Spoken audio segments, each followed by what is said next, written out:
golly gosh. Let's see if we can make this podcast episode a little bit more sexy and a little bit more exciting than just the topic, which is the fact that the end of the financial year is looming and it seems to come around fast. And I always think uh, it was when I was 18 years old, the end of the financial year meant something very different to me, which was, oh, good, I get a tax return. But since I was 19, it's been, I wonder if I'll get a tax bill, and if so, how big will it be? Hey, I don't think It's I've very ever had a different. tax return. It's definitely a different conversation, isn't it? So, yeah, It yeah. is, absolutely. But Pricing's one of those things, I think, and costs of how everything's been going up. And I think we need to spend a lot of time thinking, let's do this. Like we need to make some changes around it because everything goes up. And I think it shouldn't be a surprise for us in business because, all throughout the year, regardless of end of financial year, we get hit with emails and letters and conversations from everyone that we do business with, whether Mm. it's a landlord, whether it's our suppliers, whether it's insurance, that, they're making adjustments to their pricing. And Yeah. in the last 6 months, 12 months, things have gone up, not just at the standard rate, but at a quite a hefty rate. And if we don't mirror the same thing in business, if you're not passing that extra cost on to your clients, which, not many people feel comfortable doing, they don't want to do it. But No. if we don't do that, we'll get left behind profit-wise. We can't do that, Yeah, you that's know. right. And it's more than anything right now, it's necessary. I don't think it's really should I or shouldn't I. It's actually, yes, it's necessary across the board. I'm not sure if you've experienced this, and we haven't spoken about it recently anyway. Mm. I and by all means, tell me. No, I heard it the other day. Um, I don't come across many salon owners these days that have that narrative of, oh, I haven't done a price rise in 2 years, or I haven't done a price rise in 3 years.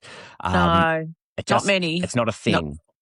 no, but I think Yeah. we do it wrong as well. And I think that's where we need to dive deep. It can't be about $1 here and $1 there. And I'll put that facial up $5 and that 10 and no one will notice it. We've got to really dig deep around profitability and where your profits sit because it's long gone the days of looking at the salon up the road and having a look at what do they charge to that salon because your expenses are completely different. You might have 5 different types of machines you're paying off to the salon up the road that has nothing, but their rent is exorbitant. So I think there's many factors when it comes to price increase and what we look at. But I honestly don't hear many people say anymore, I haven't done one for 6 years.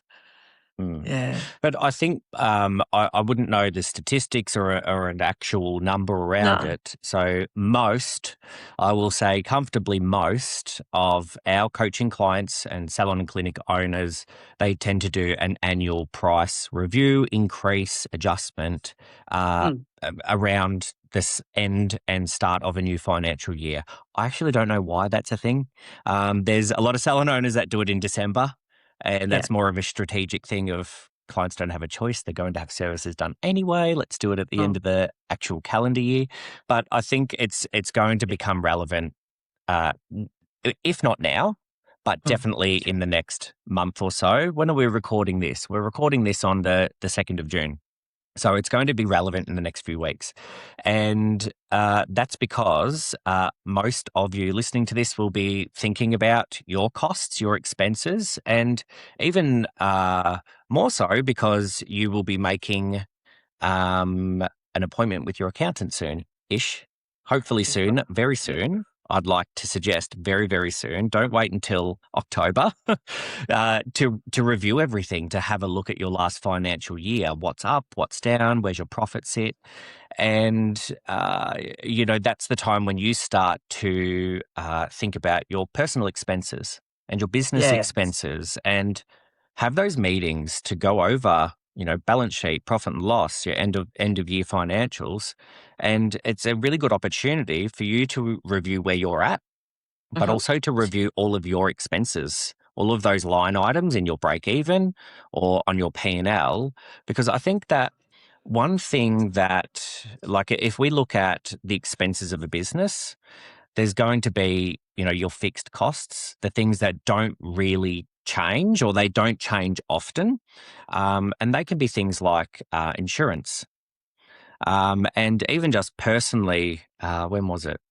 About a fortnight ago. It was a fortnight ago because Jeremy was away overseas living his absolute best life on a river cruise, a 5-star river cruise that he went on with his auntie, Big Colleen. And here I was laying in bed while it was raining outside reviewing our insurance policies. It makes sense, I Joe. mean, That makes sense. I'm not sure why it makes sense, but let's argue about that later. It But makes sense.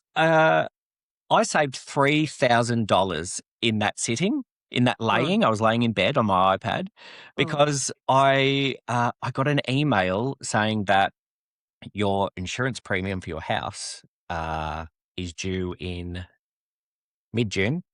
Mhm. And last year it was this much, and this year it was that much. And I thought, whoa, that's a big increase. Yeah. Um, I wonder if I can get a requote. And I did. And for Mm. that policy, I saved about 1,000 a year for the same amount of cover, Yep. but with the Good. same company, just So because good. I asked. But Yeah. also, I was overinsured in one area, and I had ticked a box for this extra cover I didn't need.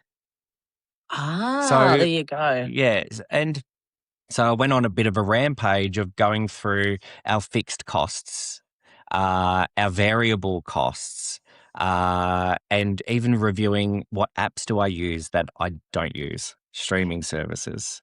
But Mm. also, I think it's then going like higher level of looking at your expenses and going, uh, my rent, could negotiate that potentially. My insurance, yes, you can negotiate that. But there's some things that you spend money on, like Google and SEO and Facebook ads and marketing activities, Mhm. coaching, Mhm. education, that you might go, wow, that's a lot of money. Should I cull it? Or should I think differently about how do I get a better return on that expense? Yeah. Because the thing is, the only way you're going to get a better return on the expense of insurance is to make a claim. Don't do that unless you need to. But when it comes to, you might be paying a lot of money for your website hosting. But what can Mhm. you do to leverage that expense so that you get a return? How can you track that better? So it's not about going, that's gone up, cull it. That's gone up, get a cheaper option. It's about Yeah. reviewing it with critical thinking and Yes. going, okay, if my supplier has put up their product per unit, if they have had to pass more cost on with freight, how can I make this work better for me?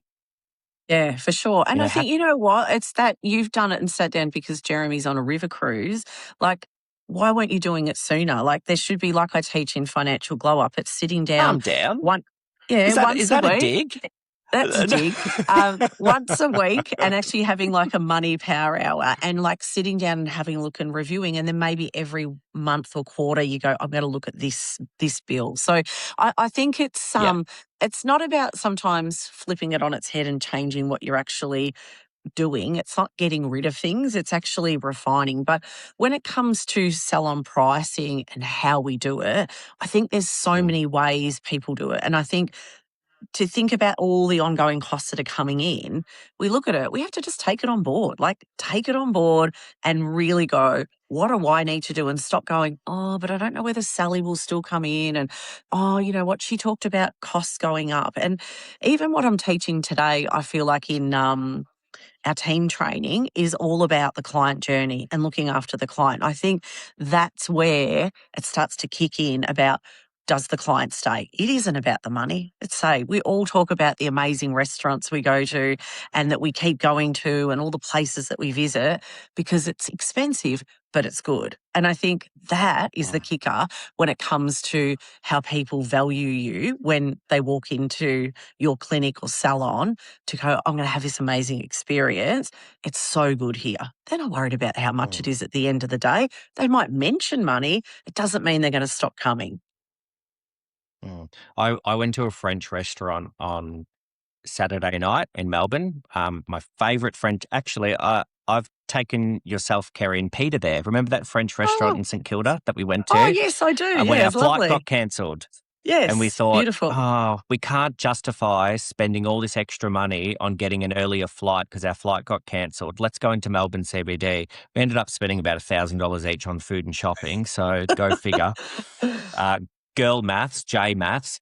But the experience in that restaurant is like, yes, the Beautiful. food's unbelievable, beautiful, Mm. but the staff are French. It's the experience. They're French. Yeah, it's And lovely. Yeah, it's lovely. And look, they might be faking the accent, but geez, the experience is good. yeah. But back, less stories, more practical.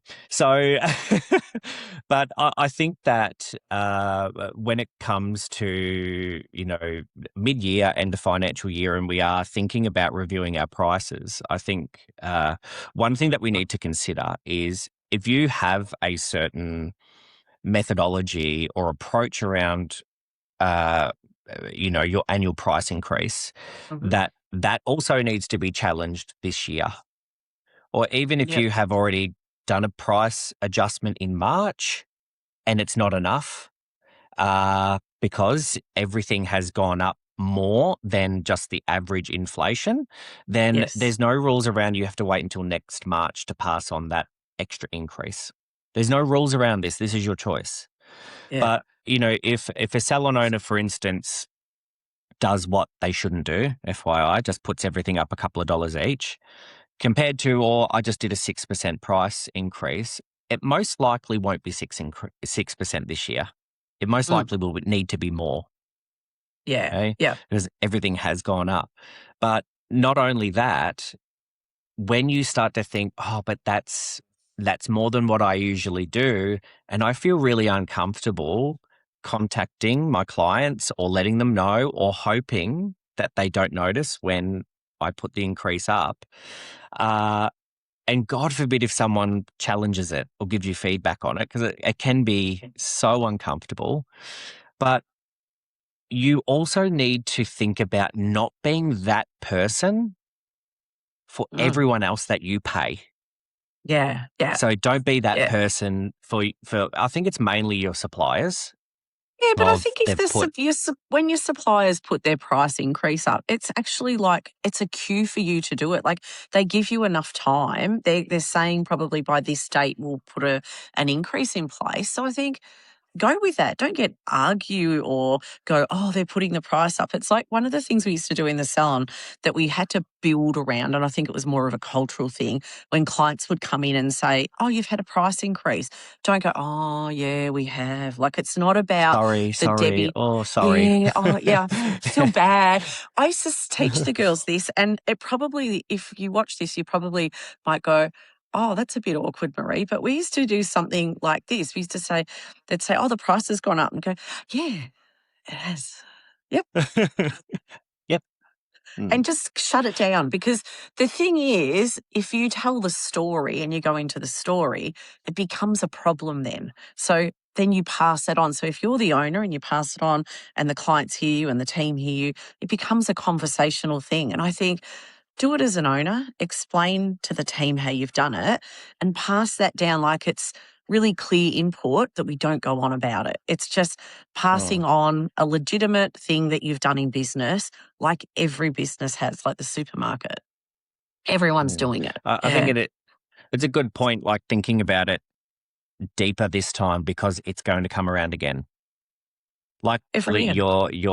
yeah, all of your people that are attached to your expenses, the companies that are attached to your expenses, they're going to increase your prices.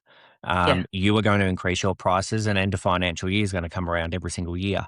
So yeah. it's, I think, making more of a conscious decision, turning off autopilot, making a conscious decision of how can I handle this better or different. And Mhm. I think even more so this year, leaning into that Yeah. because of how much personal and business expenses have gone up. So if something changes in the economy or cost of living, and how much business is costing us, then we need to upskill our knowledge, our mindset, so that we can stay a step ahead, because it's the Yeah, reality, and it's going to happen. it So is. yeah, I think that what we start to typically see around this time of year, in even in like Facebook communities or even in our coaching communities, more conversations and narrative around um, this is now too expensive. This has gone up to a higher amount. Um, who can I enroll to join the pity party, or um, I need to find an alternative, or it's too much, and Mm. of course, it's product companies and software companies. I see that narrative of very strongly, like, my Forest, Katoomba, Timely, Fresher, Simple Salon, whatever software it is, they've put their Mhm. fees up. I need to find a cheaper alternative. But you think Yeah. about, might have gone up $50 a month, $100 a month, whatever. But imagine swapping software. Can you imagine? Oh, yes, don't even Like, I go know there. they all Like, do, like, they do the integration now, but that's not as straightforward but I as think what it more when you sounds. swap, it's if the downgrade, you're going to miss something in the long run. And I think the other part of it is when it's software, is when you go backwards, that company just hasn't caught up yet. So I think when it comes to Mm, whether it's your hair brand, your skin brand, like any brands of product that you use, think about the service that they give. Think about how they go above and beyond with what they do, the community they give you, the education that they give you, and what is there, even swapping that over, like you don't go there. Like it's just, mm, if you haven't got something, put your hand up and say, I've just got some feedback, or I'm wondering if this is possible. Like ask the questions, don't put them into another mm, basket of this is the wrong thing. Yeah, mm. I need to So I swap. know that, with some practical thinking is, Mm. if you are starting to feel like you can't justify your software, what feature are you not using that could cover the increase? So, like, I like to say often, when it comes to marketing, everything that is old is new again, and you most likely will have the date of birth of all of your clients. What are you doing about a week prior to their birthday to send them a text and a voucher towards the service that you want to grow? Mm. Um, when it comes to hair care, if that has increased in cost, look at your retail shelves and look at the range that you don't recommend often. Why?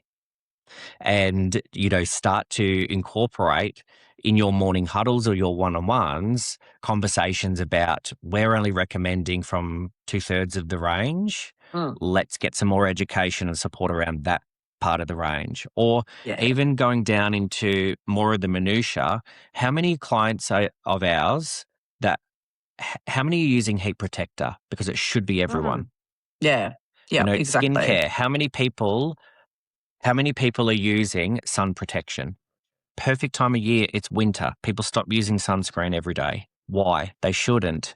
So I even don't doing an every audit day. of your beauty, yes, and that's why you look 21, Marie. Thanks, No Joe. sun damage for you. No. Um, but even doing an audit of your clients' beauty and skin, and having a look at who's using sun protection. Mm. Like, to have a skin offering in your business and not talk about that barrier that you're putting in between your skin and the number one cause of aging, the sun. Like, it's like shooting fish in a barrel. Are you Yeah. using good sunscreen? You know, Mm. like, it's as simple as that. And even sunscreen growth will cover a slight increase. I don't even know the numbers. Tenfold. Put that out there. Tenfold. So it's not Yeah. about scrapping something or minimizing. It's going, what's my opportunity to increase my return? Yeah. Yeah. And I think too, when it comes to doing the increase and making sure you're in a profitable state, and we of course have all that documentation to help you on that journey of pricing in a profitable state. And it can be an awkward thing to do. But I think it's the other side of, we often get questions when I do it, how do I tell my clients and how do I give that information across? I think you've got to really make sure that that part of it's done well. And I know some people would like to send an email and say that they've had an increase from this date, and half the clients won't see it, let's face it. But if that's your thing, Mm. do it. That's okay.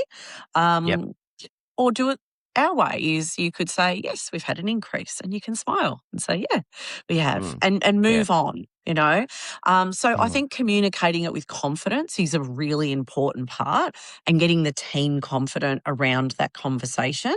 Um, Pairing it with maybe valuing the story, and what I mean by that is if you're doing something in your client journey, you don't have to say Mm. because now we're going to do this. I think you just need to really think about lifting the level of the journey that the client has, and really nailing that, because they're looking for something all the time. All the time, they're Mm. looking for I something. had Yeah, Mm, sorry, Marie. I was going to mention that I had this conversation with a client and her two team leaders last week, and they're about to make some significant changes to some of their services yep. and pricing, of course. And so from the back end, Mm-hmm. we are focusing on new client treatment planning Yep. and really making sure that every new client opportunity, the treatment planning's elevated. So when Uh, they pay more per service, there's yep. more value around what I'm having done today and into the future. Then Mm, for the existing clients, to nurture them, mm. a new client consultation with every client every time, not just the new clients. A new client Yeah. consultation where you actually say to the client, how long have I looked after you for now, Marie? Must be years. Yes, 12 years, Oh, Joe.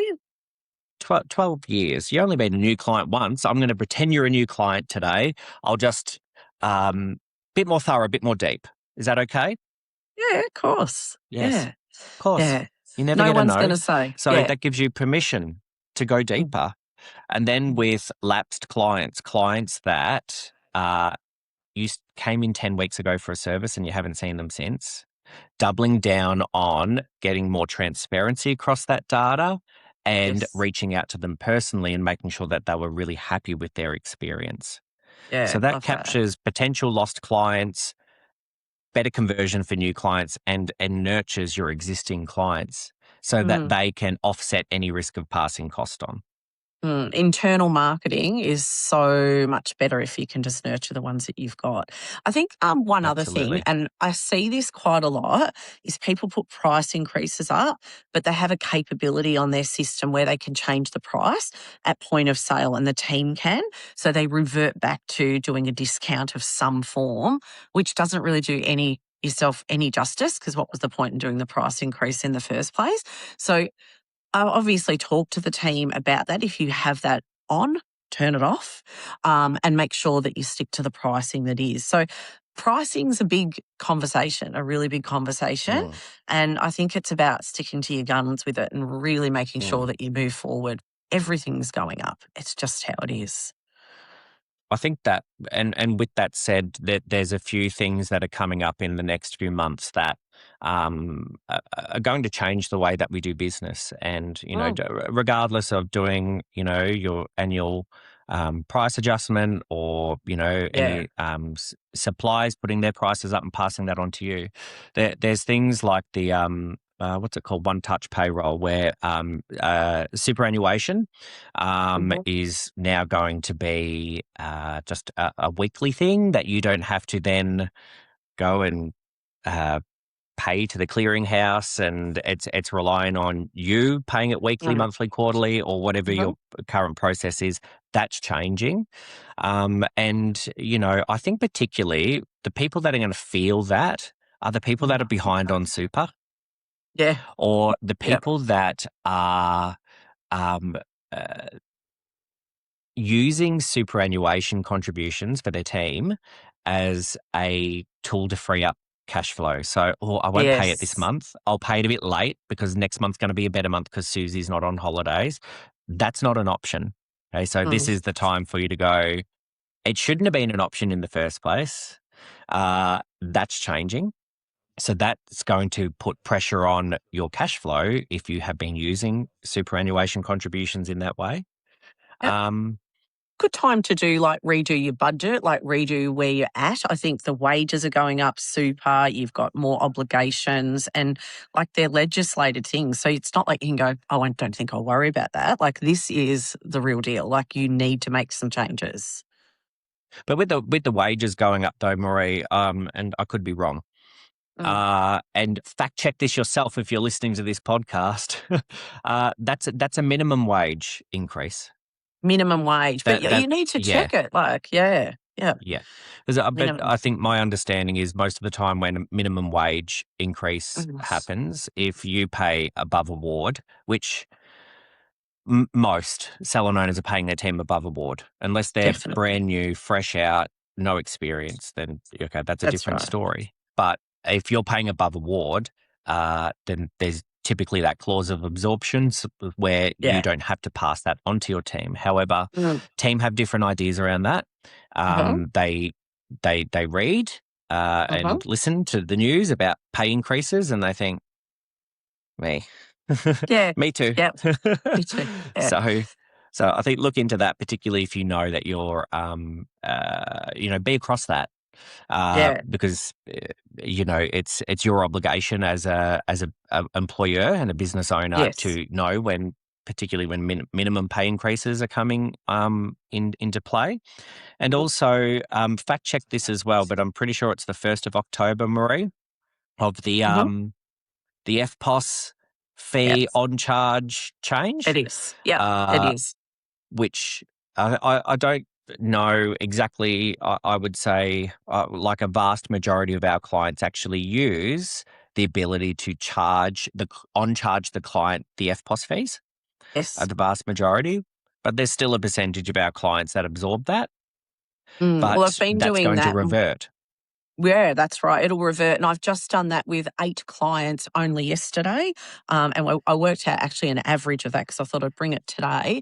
But for, Oh, say, an good. average clinic or salon, just in the last 8 clients that we've spoke to is about in that $300 to $400 increase that you're going to take back on if you weren't charging. If you were charging the clients already. So that Yeah, fee. per So week or month. per month, but also to take Yeah. into consideration, I don't know if that's going up. I think the banks are pretty conscious of stuff like that. So if it's going back, it might have an increase in that. We don't know. And I think the other moving part of that is I'm talking about a salon that turns over $5,000 to $6,000 a week. So if you think about a Yes. Yeah. Yeah. salon that turns over into the tens or into the 20,000s a week, and you're looking at $1 million revenue plus. Remember, Afterpay's been increase, all those increases, you Yeah. could be looking, 600 easily to 700 a month, easily for those fees. Mm, yeah, but So, and I think that you can make the choice if you've got the margin to do this, yes. and Yep. if you've got the margin to do to cop that as a business owner and absorb it, because you have made other financial decisions that Mm, trump that increase, then that's fine. But yeah. if you're not in that financial position to be able to absorb that either partially or completely. I think even looking at,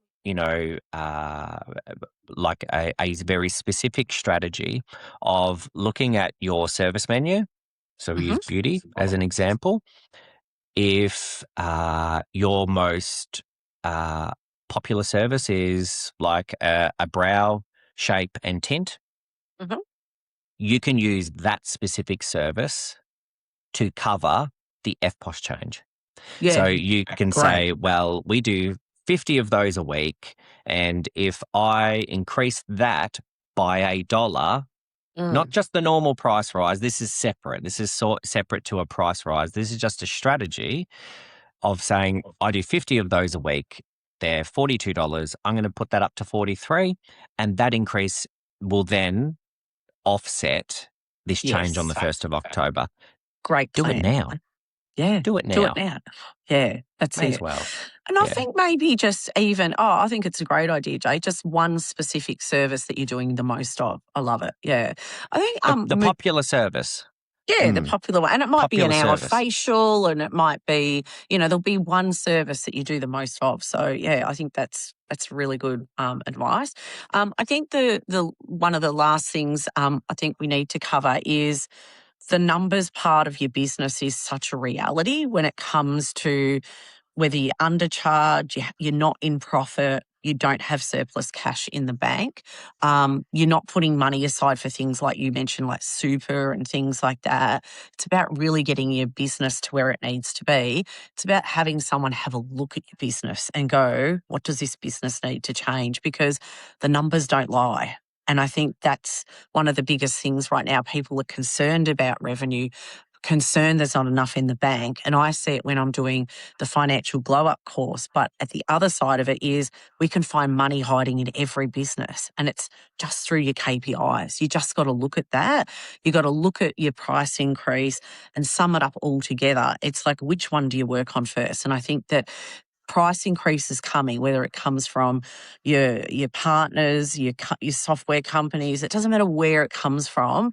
You just need to step up into your leadership power and stand up as an owner and do the owner's stuff, not I've got a treatment to do, I don't have time. So it's really stepping into your superpower to work on this as a whole, because it's not going away, is it? No, absolutely. And Uh, look, if it means that you dive deeper into your numbers, like, of course, we'd love you to join us in the next round of Financial Glow Up. We'll put the link in the show notes of this podcast episode. We've always got one either finishing or starting, because we know that we're running this. I don't know. I can't say forever, but we've been running Financial Glow Up for a few years now, because there's a constant theme in our industry, in small business, of the narrative of I'm not good with numbers, I don't like the numbers. And yeah. I think that narrative's starting to reduce more and more, because we know that it's not a good excuse. It's not a good enough reason for you to not look at the numbers. The same as the narratives decreasing around I haven't done a price rise for 3 years. You cannot Mm. get away with that mindset anymore. Business is Ah, not as forgiving as it used to be. So ah. I think that's a good place to finish on, is Oh. lean into your numbers. And if this is your sign, if this is the time of year, the smoke signal that's been trying to get your attention, it's time to step up and advocate for yourself and your own financial security. Go deep into your numbers, because that will pay dividends, literally. See? Pardon the pun. It will. And yeah, just Uh, build your confidence to put your prices up. You can do it. Everyone can do it. And you know what we see? We see this amount of clients go, I don't think I'll come back anymore. And what is it, Jay? About 1 or 2%. It's not many. yeah, it's Yeah. Let tiny. him And, let him what do we say? Let him go sorry, down the Marie, road to keep cutting no, you off. no, let them go down the road. It's okay to Betty Basic Salon if you want to. Let them go, because you can bring in people that want to spend money with you. And I think Yeah, that's the kicker, isn't it? absolutely. Mm. Absolutely. All right. Love your work. Thank you, Marie. You're very Pleasure. passionate about this, and I like when you start to get a little bit of fire in your eyes when you talk about it. That's good. I want to keep on poking it. But Uh, thanks, like, Jay. subscribe, follow along. Make sure you got notifications on for when new podcast episodes drop. And if you're interested in leveling up your financial literacy, Financial Glow Up, there'll always be one starting. Check out the show notes and leave us a review if you like our podcasts. And we'll see you in the next episode.